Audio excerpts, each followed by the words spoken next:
grupo aqui no hospital, porque ele já existia em esse projeto, né, em outro local, mas que fez acontecer tudo, né, nós desde 2015 que estamos aqui.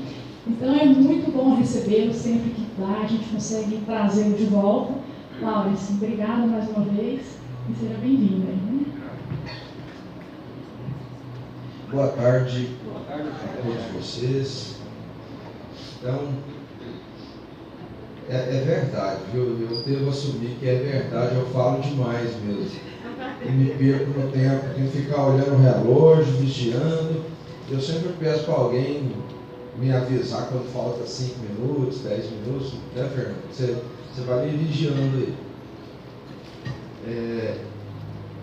Eu acho que eu conheço boa parte de vocês aqui, né? Esse grupo, ele surgiu com uma intenção de ser um apoio terapêutico, né? Partindo do pressuposto que raramente algum de nós pode dizer que goza de uma saúde perfeita, né? Eu acho que todos nós, de alguma forma, estamos com algum problema, algum tipo de adoecimento. Se não for do aspecto físico, talvez seja do aspecto psicológico, social. Como que você pode esperar que uma mãe que tenha um filho envolvido com drogas esteja sã? Não é? Como uma pessoa que tem um conflito familiar conjugal pode se dizer totalmente bem? Como que alguém que vive angústias como nós vivemos na nossa sociedade, podemos dizer que estamos isolados do mal ou da aflição?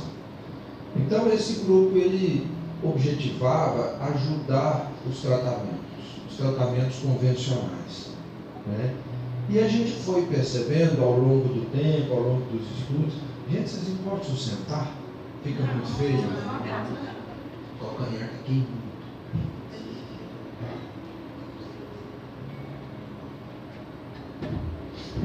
Então, a gente começou a perceber, não só pelo dia a dia da clínica, da profissão, mas também pelos estudos que surgiram de um tempo para cá, principalmente na década de 80, 90, os anos 2000, então deu um boom de pesquisas que falavam a respeito da espiritualidade e da religiosidade como ferramentas de tratamento, né?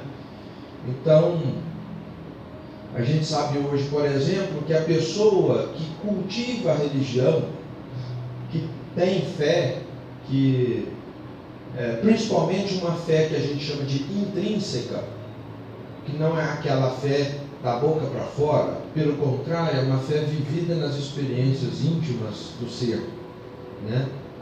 Essa pessoa fica menos tempo internada, essa pessoa tem um sistema imunológico mais preparado, essa pessoa tem um nível de dor menor.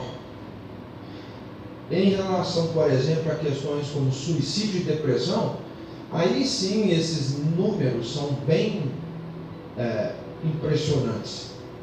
A diminuição dos níveis de suicídio nas pessoas religiosas, principalmente os jovens, é muito grande, né? A depressão da mesma forma, a ansiedade também.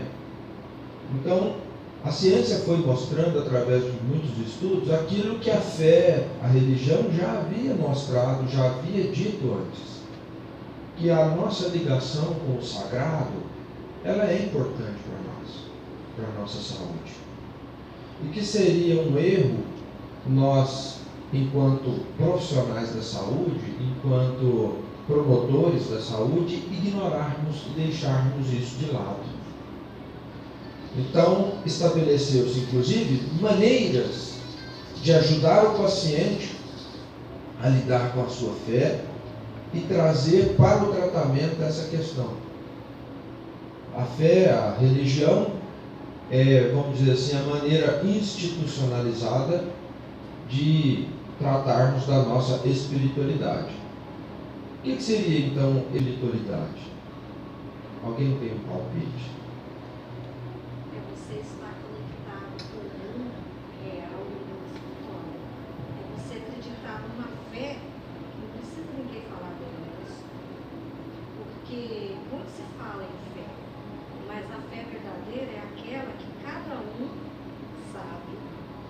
tem a sua necessidade e acredita que ela existe.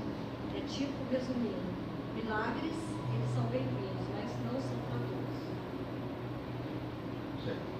Então a espiritualidade seria algo da nossa vivência íntima com aquilo que é sagrado, aquilo que é da religião, aquilo que a religião traz para nós, né? Porque não adianta você falar, a pessoa tentar falar, você tem que ter essa religião, você tem que ter, te forçar, ler para você, te falar um monte de coisa sobre aquilo, se você não está ali conectado. Então, eu acredito nisso. Eu falei de ler, de vivência, de curas, de milagres. Eu acho que eu não estou aqui hoje por acaso. Isso mesmo, como é que você chama? Fátima. Fátima, muito obrigado pela sua participação. A espiritualidade, ela é bem subjetiva. A ciência diz que a espiritualidade diz respeito à relação com o sagrado, e essa relação é muito pessoal. Eu posso dizer assim, eu acredito em Deus, mas lá no fundo a minha relação com essa crença, ela pode ser superficial ou mesmo inexistente. Em nome de Deus eu posso até matar, né? E a espiritualidade também, de outra forma, ela é aquilo que diz respeito ao sentido que nós damos à nossa vida, né? Por que você segue vivendo? Quando você responde a essa pergunta, porque apesar das dificuldades, dos sofrimentos, eu quero viver, eu sigo vivendo, quando você responde essa pergunta, você está no campo da espiritualidade. Então, fomentar isso, cultivar isso, incentivar isso em nós, faz bem. Faz bem para o sistema imunológico, ajuda no sistema endócrino, organiza o neurológico, diminui o estresse e produz efeitos muito benéficos para a nossa saúde. Hoje nós vamos falar de um assunto que, de certa forma, ele está relacionado com a espiritualidade. Porque nós vamos falar de imperfeições morais. É o título da nossa palestra, né? Olha que tema mais interessante. Será que a minha qualidade moral interfere na minha saúde? Será que eu ser orgulhoso, presunçoso, vaidoso, interfere na minha saúde? Positivamente ou negativamente? Provavelmente é negativo isso.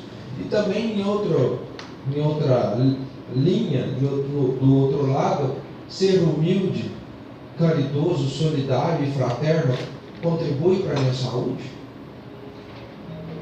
Né? De um tempo para cá, o paradigma da saúde ele mudou, né? A gente é fã, né, na área da dor, de uma pessoa, de uma médica chamada Cicely Saunders, e ela construiu um novo paradigma para a dor. Ela veio dizer que a dor ela precisa olhar os aspectos biológicos, psicológicos, sociais e aqueles relacionados com a espiritualidade e religiosidade. Então, o paradigma da dor e da saúde, vamos estender isso para tudo, em que diz respeito à saúde, ele é bio, psico, sócio, espiritual. Se o meu social não vai bem, eu não estou bem. Eu não posso dizer que eu estou completamente inteiro. E onde que entraria esses aspectos éticos, morais nesse paradigma? Né? Quando o que a gente pode considerar como sendo moral? O que é moral? Ética. Ética e moral é a mesma coisa? O que vocês acham? Alguém quer dar um palpite? Ética. Quem tem moral e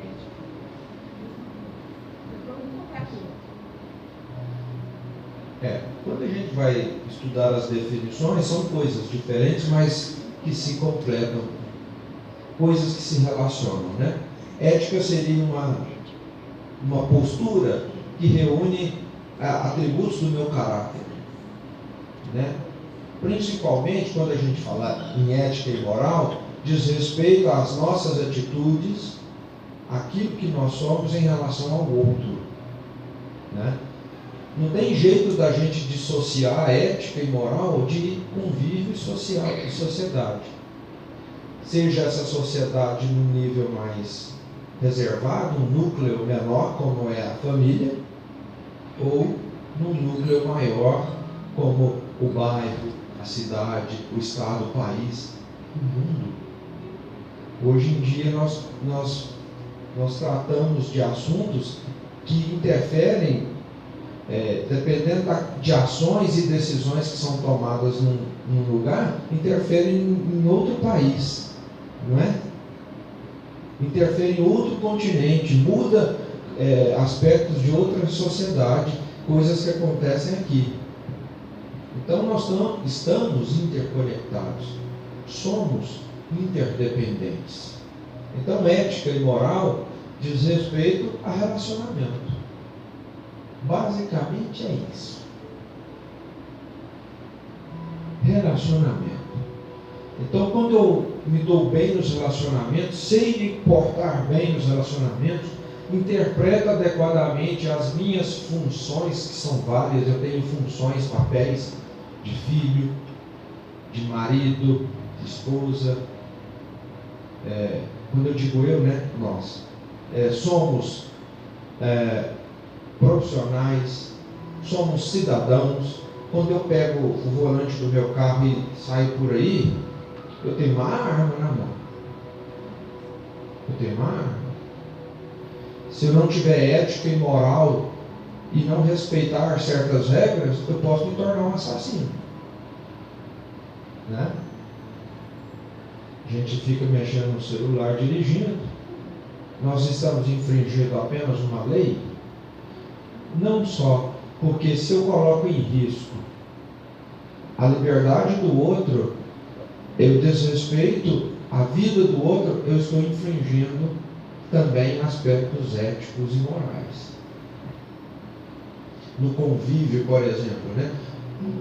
Vamos dar aqui alguns exemplos do que são valores morais. O que são valores morais? Alguns valores morais, por exemplo: honestidade, respeito, tolerância, né? Moral, fraternidade, solidariedade. São valores morais, sim. Morais, sim. Então, tudo isso que não há dificuldade nenhuma para definir quais são os valores morais. Kant, aquele filósofo, Immanuel Kant, dizia o seguinte: para a gente fazer uma análise interessante a nosso respeito, porque ele acreditava que o autoconhecimento era a chave do cultivo e do aperfeiçoamento dos valores morais. Se você não se conhece, você acha que você é honesto, e talvez não seja. Se você não se conhece, você tem pode ter, né, a falsa impressão que você é uma pessoa caridosa, boa, justa, e talvez você não esteja sendo justo com as outras pessoas. Então é preciso do autoconhecimento. E ele dizia o seguinte: imaginem se o mundo fosse formado com pessoas como você. Imagine que o mundo é você, multiplicado por 7 bilhões de vezes. Então você vai na padaria, quem vai te atender é você. Você vai no hospital, o médico que vai fazer a sua consulta é você mesmo. Esse mundo ia ser bom? Eu ia correr esse mundo. Então, se os seus valores não são bons e não trazem e não tornam o mundo melhor, você precisa fazer uma reforma íntima.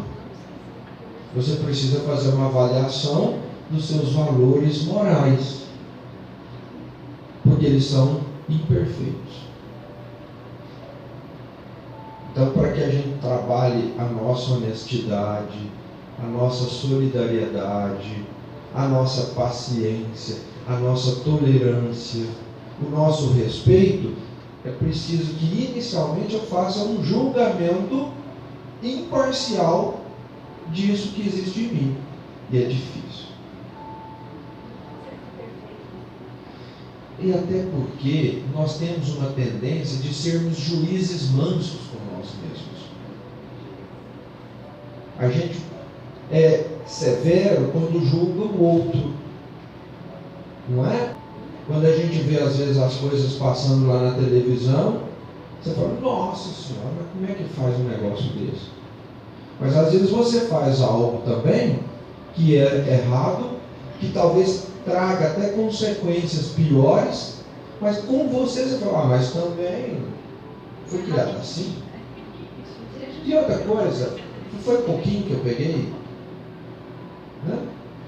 Então a gente tem uma certa imaturidade em perceber a nós mesmos e avaliar aquilo que as nossas ações causam, né? A gente, por exemplo, em medicina, às vezes fala uma frase, dependendo da interpretação do paciente, e pode dar desdobramentos tão ruins, né? Pode gerar ansiedade, medo, e esse medo pode se tornar uma doença, um problema psicológico. Esse problema psicológico pode afetar o sistema imunológico. E eu posso ter daqui a um tempo, uma doença instalada por conta, às vezes, de uma frase. Agora, como medir isso? Quais os instrumentos que vão medir as minhas imperfeições morais e as consequências dessas imperfeições no convívio? Como medir isso? Teve um estudo muito interessante que foi desenvolvido pela Universidade de Harvard, em que foi o estudo mais longo já até hoje já feito, o estudo prospectivo. Ele começou no início do século passado e, se não me engano, continua até hoje. Alguns pesquisadores da Universidade de Harvard foram investigar qual era o nível de felicidade que certos grupos de pessoas tinham. Então eles separaram em dois grupos. Eram jovens adolescentes do sexo masculino, para deixar os grupos parecidos, para não ter muita diferença, né? Um dos grupos eram de estudantes ricos, que tinham um poder aquisitivo bom, eram universitários, de Harvard, inclusive.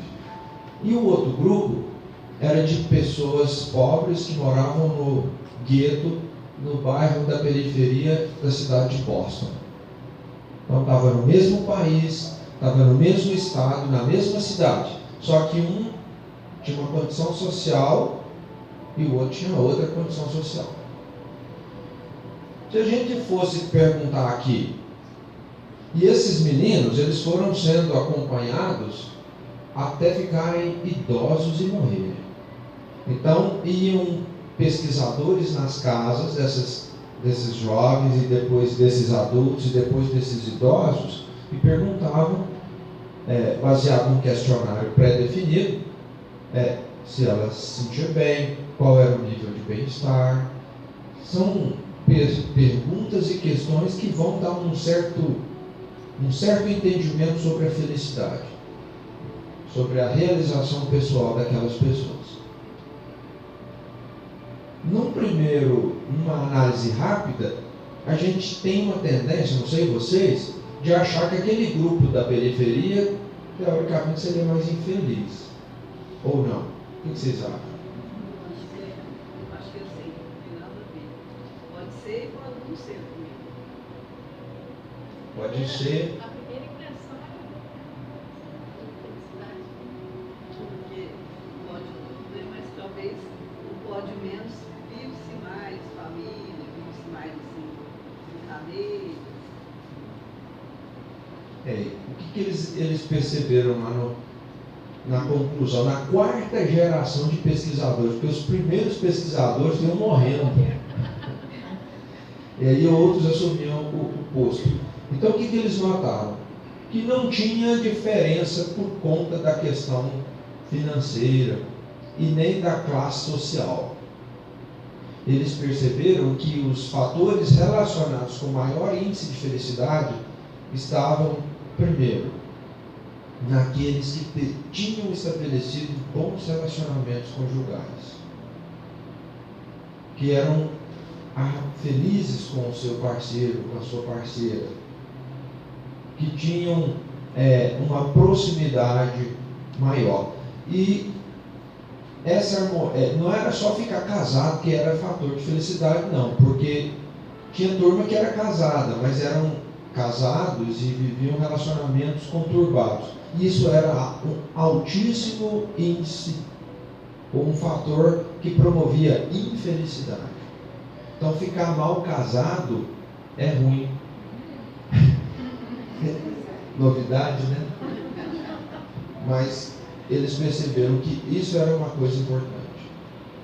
A proximidade, estar junto. E a segunda, eram três coisas. Uma segunda coisa importante era constituir família. Era render, esse casal rendendo gente, família. Então a família também, aqueles que estavam mais próximos da família, que viviam na relação familiar, tinham índices maiores de felicidade. Então, esse trabalho mostrou o que para a gente? Que a chave da nossa felicidade, ela está no relacionamento. Ela está na saúde do meu convívio com o outro. Porque talvez também eu não me casei, mas não por isso eu deixo de ter relacionamentos outros. E esses relacionamentos não precisam ser de natureza sexual, para que eu tenha bons relacionamentos. Porque se fosse assim, a pessoa que perde o cônjuge, que o homem ou a mulher viúvos, estariam condenados à infelicidade? Não. Os padres, tem tanta pessoa que é declaradamente celibatário e que é feliz. Então, a saúde do relacionamento, do convívio com o próximo, é a chave da felicidade. Aí é que entra onde a gente quer tocar em relação ao aperfeiçoamento moral e ao autoconhecimento das nossas imperfeições morais. Porque se eu for eticamente, moralmente falho, muito provavelmente eu vou ter um relacionamento conturbado. Basta, por exemplo, a gente pensar sobre o perdão. A pessoa piedosa, misericordiosa, ela tem ali na sua mão um grande valor moral. Vocês concordam comigo? Agora, vocês já viram algum relacionamento em que um não magoou o outro? Totalmente pacífico, sem intriga, sem conflito? Não tem. Para esse relacionamento ser saudável, a gente tem que ceder, a gente tem que ter paciência, a gente tem que saber perdoar, a gente tem que mudar o tom de voz, a gente tem que aprender a dialogar. Isso é valor moral. E se isso faz o relacionamento ser mais saudável, eu vou ser mais feliz. Porque segundo o maior trabalho do mundo, o sucesso da minha felicidade está no relacionamento. E se eu sou feliz, se eu tenho paz, se eu tenho menos estresse, se eu tenho mais suporte, mais resiliência para vencer as aflições, como funcionaria a minha saúde? Melhor. A gente mostrou aqui, numa conversa no semestre passado, do que a ciência já mostrou que a ansiedade, o estresse faz nas nossas funções cerebrais. Inclusive com alterações anatômicas. Certas áreas do cérebro da pessoa ansiosa, estressada, nervosa, aumentam de tamanho. Áreas que produzem muita cortisona, áreas que produzem muita adrenalina. Então essas áreas aumentam de tamanho e ficam disparando para a nossa circulação esses hormônios, essas substâncias. Essas substâncias vão interferir no metabolismo da glicose, vão interferir nos elementos que fazem as células ficarem inflamadas, né? Pressão arterial, porque vai ficar com a adrenalina alta. Hoje um grande problema que nós temos chama-se neuroinflamação.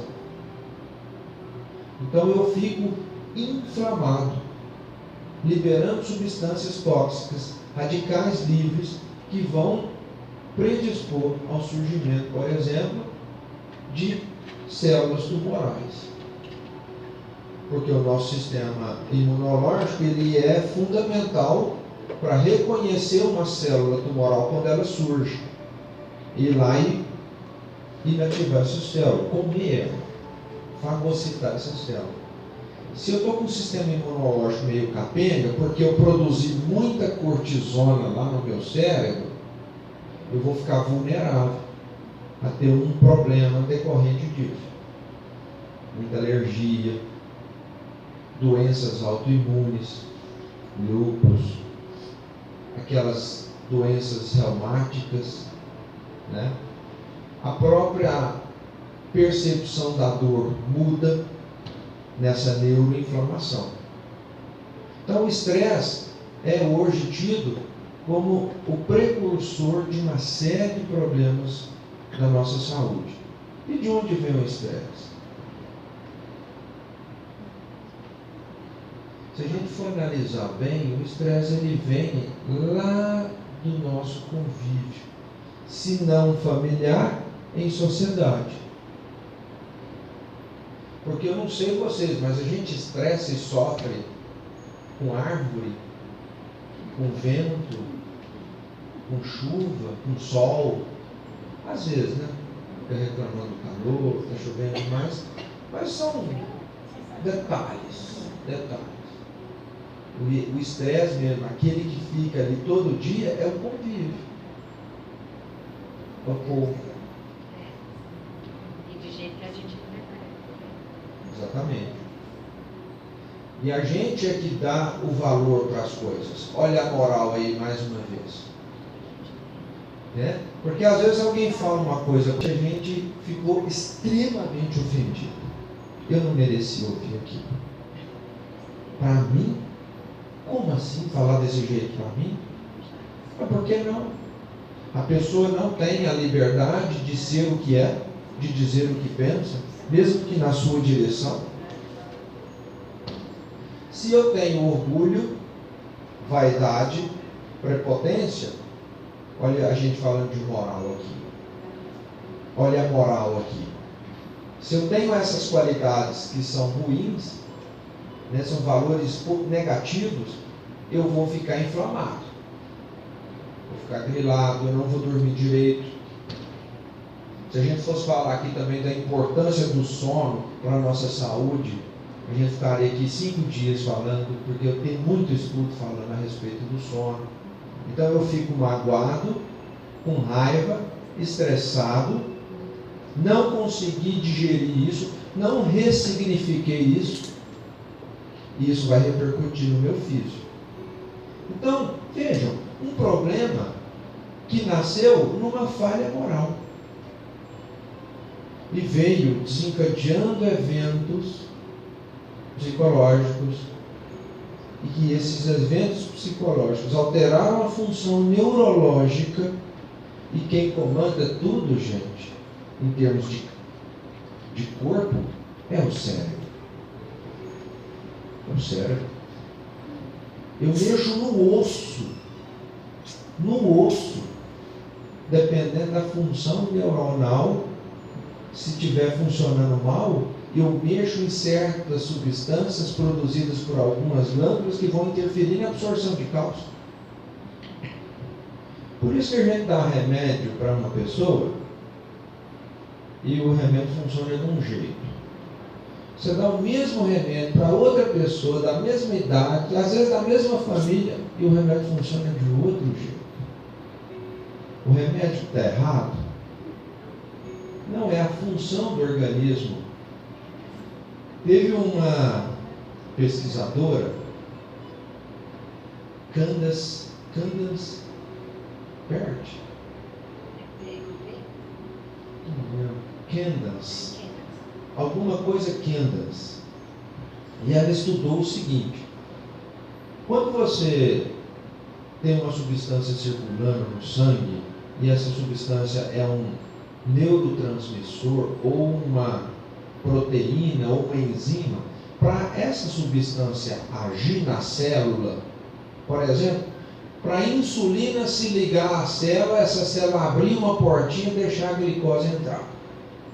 Exemplo.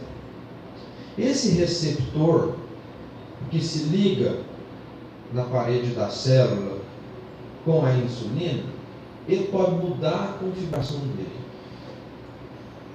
Ele pode ficar resistente à insulina, não quer saber mais dela. A insulina continua lá, circulando. Só que o receptor não aceita mais ela. Ele mudou a configuração dele. Eles descobriram que aspectos emocionais, psicológicos, interferem nessa característica, nessa mudança dos receptores. Isso depende da mente. Então, o estado mental, ele é muito importante para o funcionamento do nosso organismo. Vocês já ouviram falar de um negócio chamado efeito placebo? O que é o efeito placebo? Você chega com dor de cabeça. Aí alguém chega e assim: esse comprimido tira a dor de cabeça em 10 minutos. Se a pessoa acreditar mesmo que resolveu o meu problema e tomar, a mente deflagra uma resposta que vai atuar no cérebro, os neurônios vão ter um comportamento, diminuir a produção das substâncias estressoras e a dor vai melhorar. E esse comprimido pode ser de farinha de trigo. Então, dependendo do jeito que a gente vê o mundo é melhor. Eu é que decido se o mundo presta ou não. Então, quando alguém me ofende, se eu já cultivei os valores morais da indulgência, da compreensão, do respeito, da não violência, da paciência e, em última instância, do perdão, aquela agressão representa uma coisa para mim. E o meu comportamento físico, mental, neuronal, a partir daquele evento, vai ser muito menos maléfico, muito mais favorável. Agora, se eu já estou pronto a brigar, se na minha concepção moral toma lá da cá, olho por olho, dente por dente, eu não aceito desaforo. E eu vou enfrentar. Alguém conseguiria dizer para mim se... Vou pegar um exemplo aqui, uma briga no trânsito. Você deu uma fechada numa pessoa. Aí essa pessoa tira a mão para fora do carro e manda um gesto para você, te encaminhando encarecidamente para aquele lugar. Qual é a sua resposta? Eu estou errado. Então, eu posso ter uma reação mais ou menos igual a dela, como eu posso também ficar na minha. Porque até que É uma ótima forma de analisar. Em outras situações, a pessoa vai ter pode ter, uma tendência a devolver o gesto. É o que mais acontece.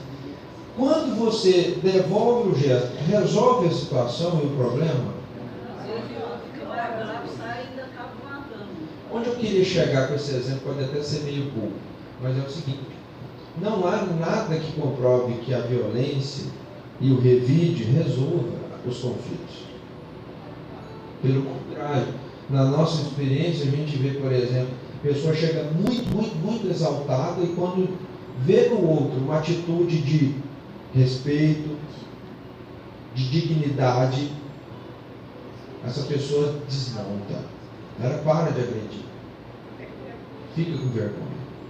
Tem uma cena que Mahatma Gandhi caminhava pela calçada lá na cidade dele, na época que a Índia era dominada pelos ingleses, e um guarda vai e golpeia ele no rosto com um cacetete. Gandhi cai, levanta e olha nos olhos do guarda.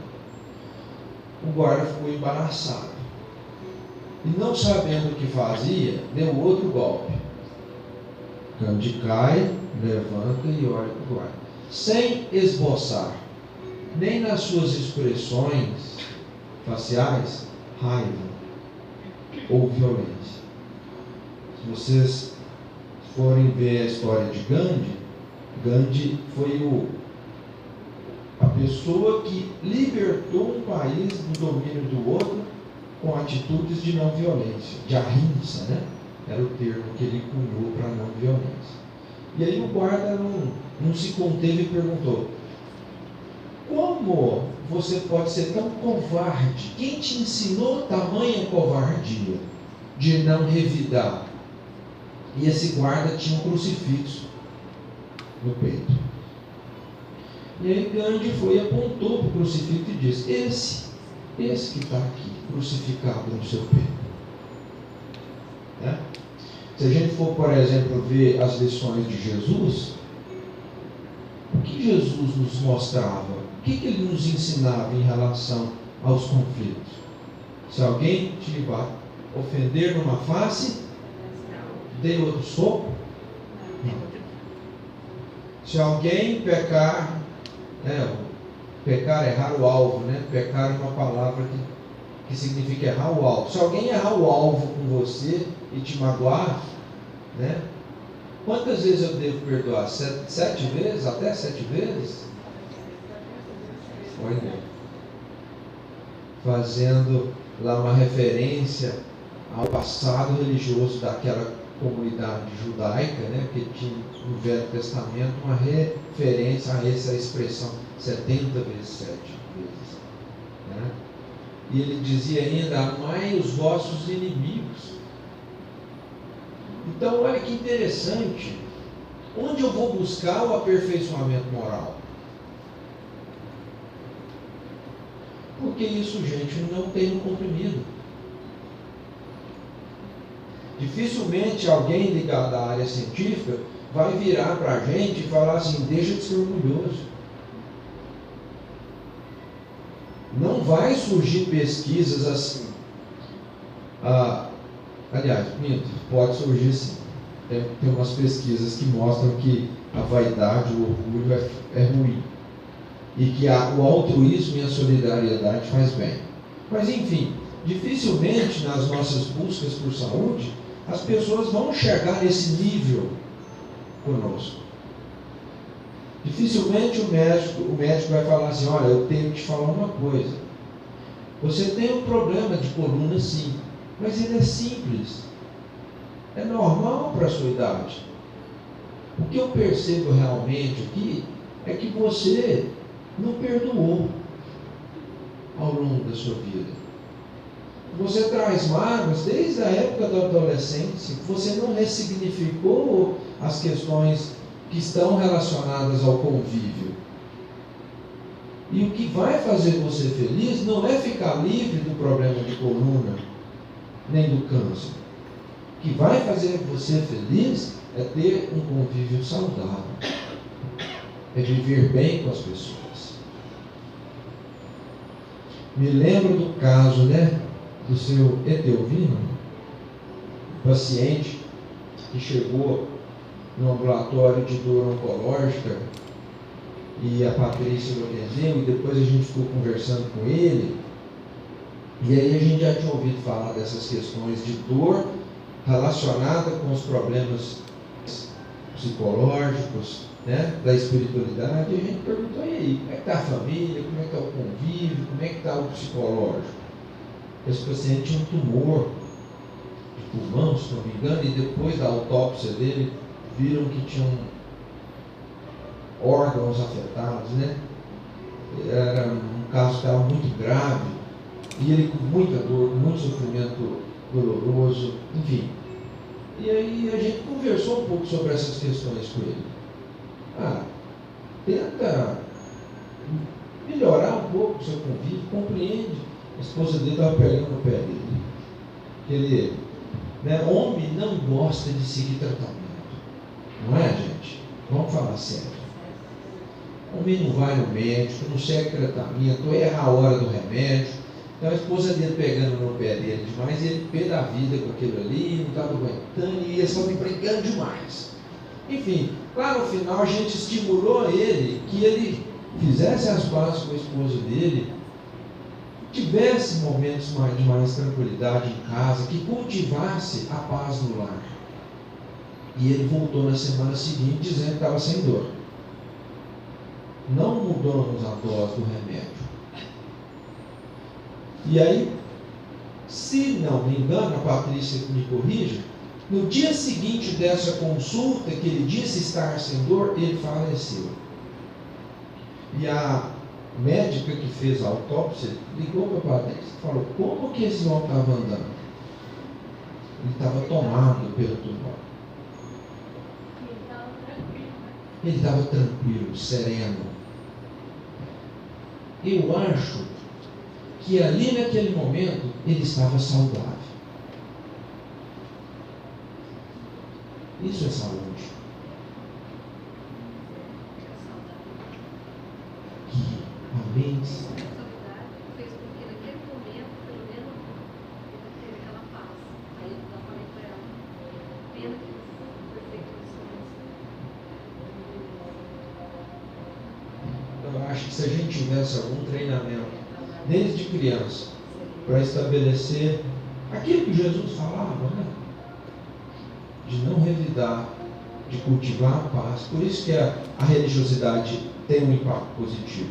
A religiosidade intrínseca, aquela de verdade mesmo, né? Porque ela traz valores morais. E esses valores morais que a religião traz, quando bem aplicados, melhoram o convívio. É saúde no lar, é saúde na sociedade. E a saúde do convívio reflete na minha saúde mental. Eu fico mais equilibrado. Eu tenho apoio social. Eu consigo dar e receber. O fluxo de convívio fica livre.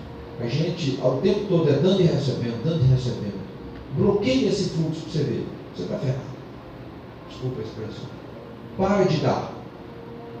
Não ofereça mais nada para a sociedade. Emburra com as pessoas, para você ver. É fria.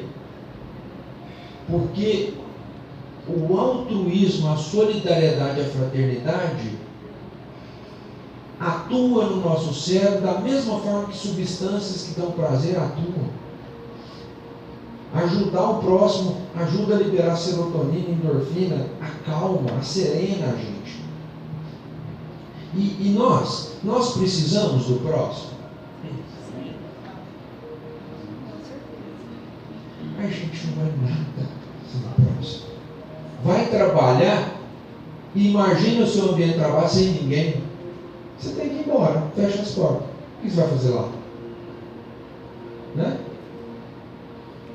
Nós estamos aqui, né, protegidos, o teto, paredes, calçado no pé, roupa no corpo, usando de recursos aqui, e eu não sei nem como essas coisas vieram parar aqui. Eu não pus nenhum tijolo aqui.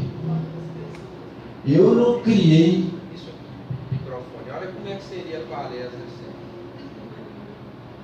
Então nós dependemos dos outros, da inteligência dos outros, da boa vontade dos outros, do esforço dos outros. Então nada mais justo, moralmente falando, que eu também doe o melhor de mim para os outros. Porque se eu não faço isso, eu vou estar incorrendo no erro, mesmo que inconscientemente, mesmo sem tomar conhecimento disso, mas eu vou estar sendo injusto. Injusto. Eu não estou dando para a sociedade e recebo tanto da sociedade. E essa injustiça pode causar em mim um conflito, culpa, mesmo que eu não saiba disso. Está lá num lugar do meu mental que eu não trago às vezes para a tona essa injustiça. E voltando a falar de Jesus, né, ele era tão inteligente que ele disse assim: não julgue, para que você não seja julgado. Porque com a mesma medida que você julgar, você também será julgado. Ou seja, esse padrão de justiça que a gente traz na nossa consciência também julga nós mesmos. Você for falar com qualquer psicólogo do primeiro período de psicologia, você vai ver lá nos livros que eles estudam, eu acho, e nos debates deles, sobre culpa, sobre o desastre que é o sentimento de culpa na vida da pessoa, na vida psicológica da pessoa, né? A autossabotagem, fuma demais, bebe demais, querendo se machucar, porque se sente culpada.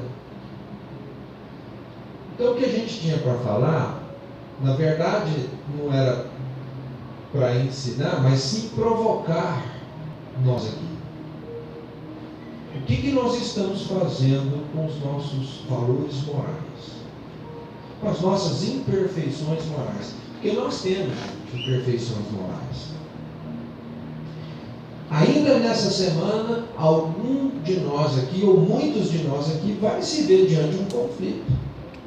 Na fila do banco, ou em casa com o marido, ou com a esposa, ou com o filho, adolescente.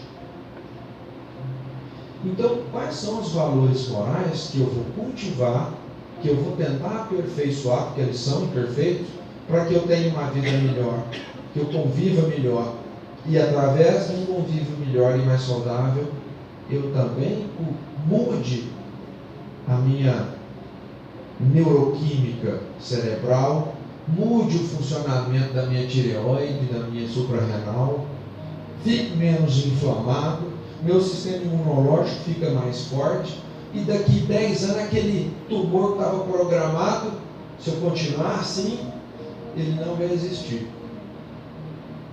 É difícil a gente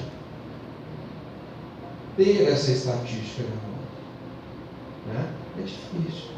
É difícil analisar qual é o impacto da solidariedade na nossa saúde. Ainda carecemos muito de estudos, mas a ciência já aponta para esse caminho. A ciência já mostra aos poucos que os grandes médicos eram aquela turminha lá atrás: Jesus, Madre Teresa de Calcutá, Mahatma Gandhi. Esses são os grandes médicos, porque eles davam exemplos e lições para nós termos um aperfeiçoamento moral. Então é isso. Alguém gostaria de comentar? Temos 3 minutos. Na verdade, você